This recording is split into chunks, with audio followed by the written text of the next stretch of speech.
सततच्या पावसामुळे शिरूर निर्विरस्त पाण्याचा समुद्र, नागरिकांचा जीव घेणा प्रवास सुरू. शिरूर तालुक्यातील मुसळधार पावसामुळे शिरूर निर्विरस्ता पाण्याखाली गेला असून वाहन चालक व पायदळ प्रवाशांना मोठा धोका निर्माण झाला आहे. रस्त्यावर साचलेल्या पाण्यामुळे खड्डे व खोल भाग दिसेनासा झाला आहे. शाळकरी विद्यार्थी, शेतकरी व रोजंदारी कामगारांना जीव धोक्यात घालून प्रवास करावा लागत असून नागरिकांनी तातडीने उपयोगाची मागणी केली आहे. आरजे न्यूज 24 मराठी लाईक करा, शेअर करा, सबस्क्राईब करा.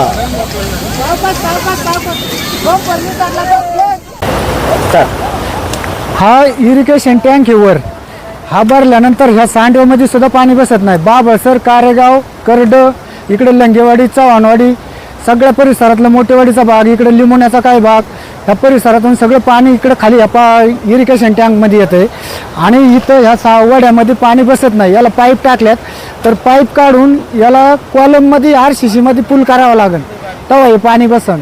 आणि दरवर्षी ही बोंबच आहे. पाऊस आला की हे पाणी कायमच इथं रस्ता बंद होतो आणि पुलाच्या दोन्ही बाजूच्या भीती पडल्यात. पाईपामध्ये पाणी बसत नाही. पुलावरून अजून पाणी वाढतच चाललंय. रात्री 2 वाजल्यापासून पाणी येतंय सारखं याच्यात.